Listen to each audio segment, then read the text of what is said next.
함께 하나님의 말씀 보겠습니다. 열왕기하 9장 27절에서 37절까지 말씀입니다.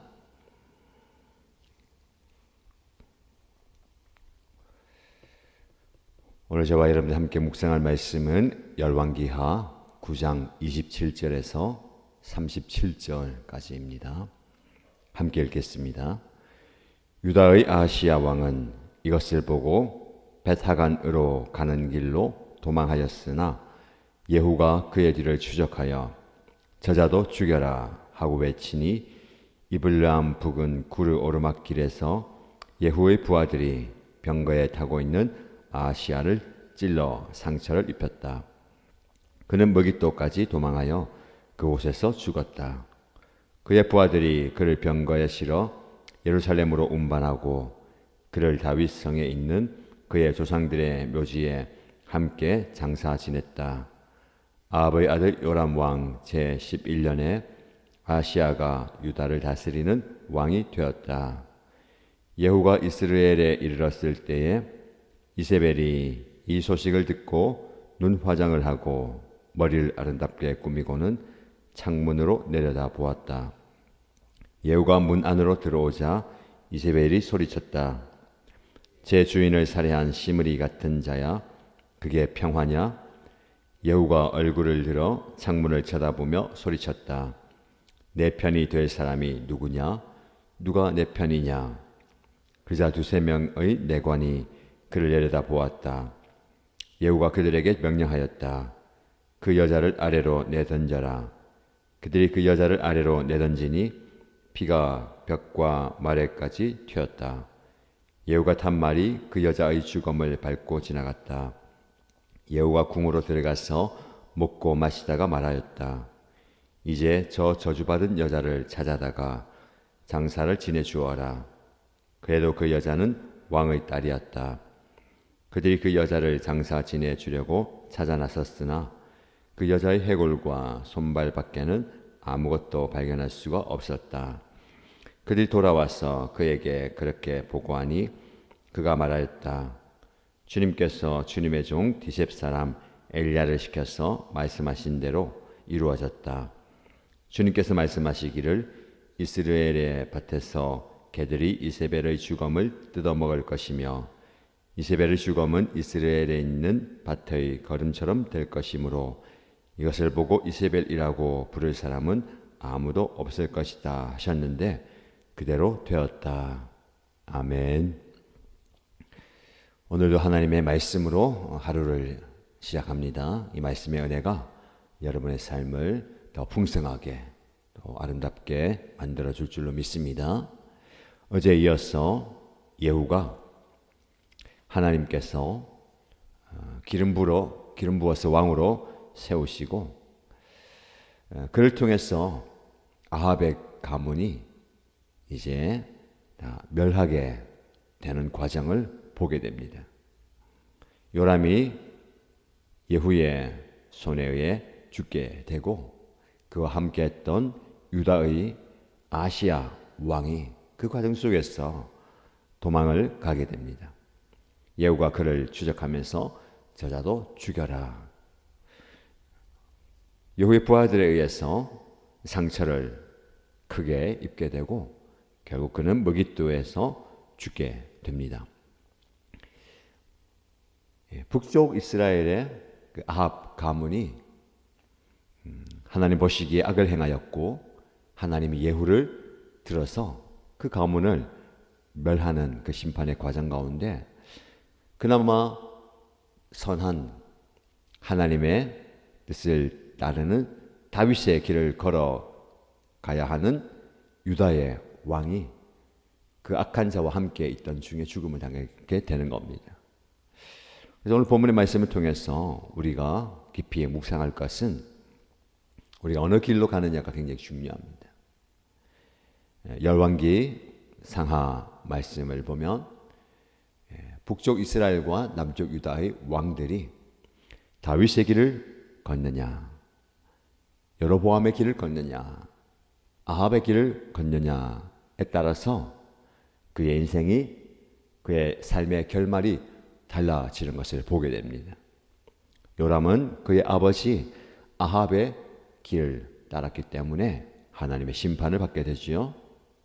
아하시아는 남쪽 유다의 왕으로서 다윗의 길을 가야 하는데 북쪽 이스라엘과 혼인 관계 속에서 어쩔 수 없이 그들과 친밀한 관계를 맺게 됩니다. 지금도 요람이 부상을 당하기 때문에 그를 위문하기 위해서 방문하죠. 아합과 이세벨의 딸과 결혼했기 때문에 그 관계를 떨칠 수가 없습니다. 세상과의 관계, 악과의 관계가 중요합니다. 우리는 삶을 살아가면서 선택하고 결정하고 삶을 살아갈 때에 우리 행동 하나하나를 중요하시게 여기는데 거기에는 관계가 스며들어 있어요.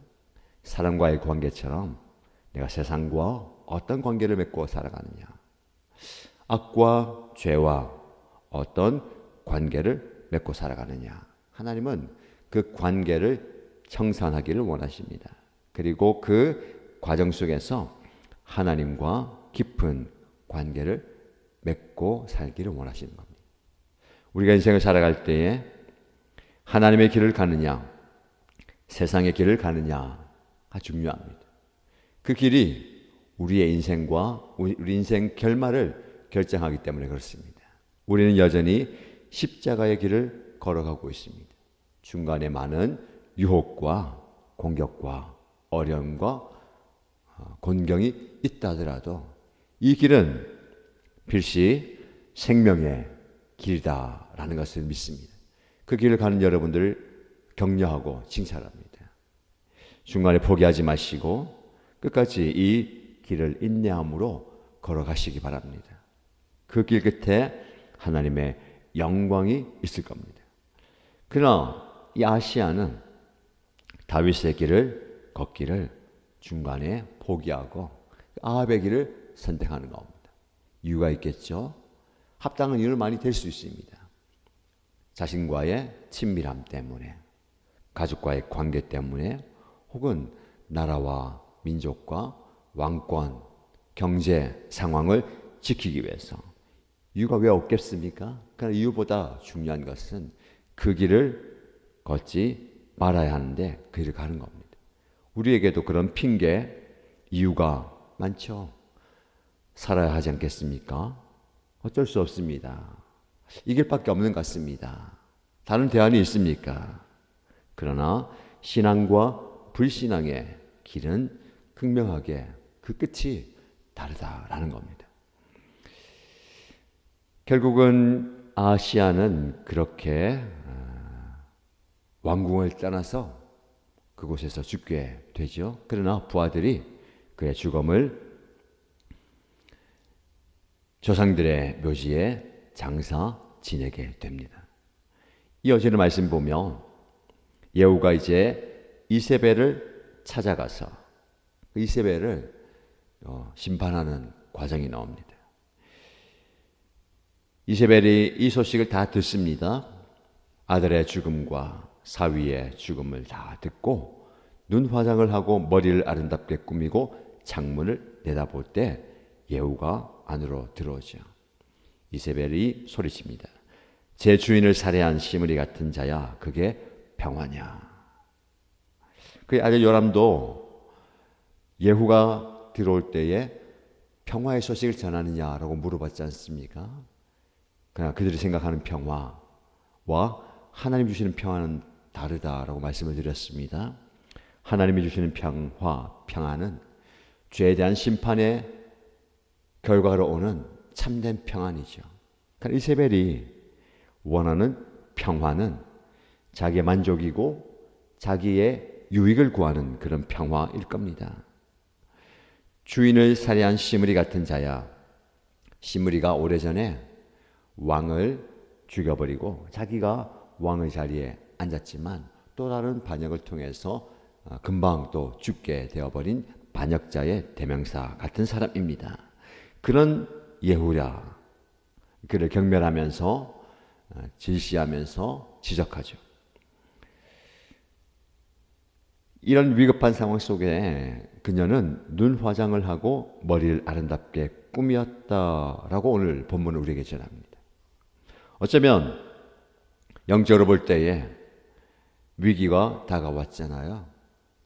아들이 죽게 되고 사위도 죽게 되고 영적인 돌이킴이 필요한 순간에 그 여전히 자신의 지위와 위치에서 꾸며왔던 외면을 더 화려하게 치장합니다. 지금 이 시간에는 눈물을 흘리고 자신의 내면을 하나님 앞에 겸손히 솔직하게 내려놓으면서 기도해야 할 때 아닙니까? 울어야 할 때에 눈 화장을 하고 머리를 아름답게 꾸미는 오늘날 이 시대의 모습을 보는 것 같습니다. 죄를 뒤집어쓰고 하나님 앞에 눈물의 회개를 해야 할 이때에 이 세상은 더 화려하게 외적인 모습을 꾸미는 시대인 것 같습니다.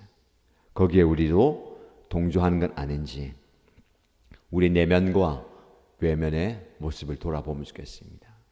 겉을 화려하게 꾸밈으로 우리의 내면을 추악한 내면을 감추려 하지 말고 하나님 앞에 다 드러내면서 하나님 잘못했습니다. 용서하시고 나를 불쌍히 여겨주십시오. 눈물의 기도가 회개가 필요한 때 아닙니까? 근데 이 여인은 이세벨은 그렇지 않습니다. 오히려 그 예후를 나무라면서 외면을 가꾸고 그 자리에서 여전히 자신의 모습을 지키려고 하고 있습니다. 그러나 예후가 소리치죠. 내 편이 될 사람이 누구냐? 누가 내 편이냐? 이 대세가 기울었다라는 걸 다 압니다. 사람들이 가만히 판단해 보니까 이세벨의 편에 있다가는 자기들도 죽게 되겠거든요. 그래서 내관들 몇 명이 예후의 편에 서게 되면서 이세벨을 그 창문에서 던져버리라 라고 하는 말을 순종하면서 그 여인을 던질 때에 비참하게 죽게 되는 겁니다. 결국 엘리야를 통해서 주신 하나님의 말씀이 성취되는 겁니다. 개들이 이세벨의 죽음을 뜯어먹을 것이고 이세벨의 죽음은 이스라엘에 있는 밭의 걸음처럼 될 것이다. 이것을 보고 이세벨이라고 부를 사람은 아무도 없을 것이다. 그렇게 악명 높았던 권세와 권위 위에 있던 이 한 여인도 비참한 죽음을 맞이하게 되는 겁니다. 이 과정을 통해서 우리는 두 가지를 볼 수 있습니다. 첫 번째는 죄와 악의 결과이죠. 말씀드린 것처럼 다윗의 길을 가느냐, 하나님의 길을 가느냐, 신앙의 길을 가느냐, 반대로 세상의 길을 가느냐, 아합의 길을 가느냐, 심판의 길을 가느냐가 오늘 본문의 말씀에 인생의 결말로 나타나는 겁니다. 두 번째 또 볼 수 있는 것은 하나님의 말씀의 성취예요. 어쩌면 모든 과정이 일반적인 세상의 권력의 암투, 권력의 무상함을 볼 수도 있습니다.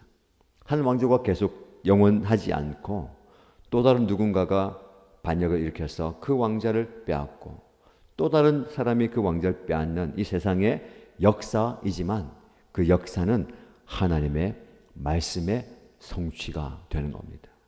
이합과 하문이 하나님의 말씀의 예언의 성취대로 비참하게 죽음을 맞게 되는 것. 지금까지는 모두가 다 어쩔 수 없이 우러러보았던 그 이세벨 권력 앞에 아무도 그녀를 이세벨이라고 부를 사람이 없을 정도로 사라져버린다. 아무도 없을 것이다.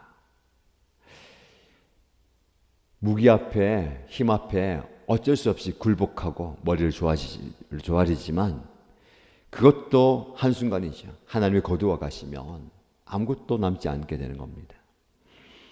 권력을 두려워할 필요도 없고 세상을 두려워할 필요도 없습니다. 영원한 게 아니죠. 우리는 하나님의 말씀 앞에 서야 되는 겁니다. 말씀 앞에 진실되게, 말씀 앞에 정직하게, 말씀 앞에 담대하게 서야 되는 겁니다. 어쩌면 지금까지는 아합과 이세벨 앞에 나설 수 있는 사람이 아무도 없었어요. 생명을 내걸어야 되고 옳은 소리 했다가는 죽게 되기 때문에 그렇습니다. 그러나 엘리사는 그 앞에서 죽음을 무릅쓰고 말씀을 예언하고 말씀을 대언했지 않습니까? 지금 이 시대에 이 세상 앞에 담대하게 당당하게 설 자가 누가 있습니까?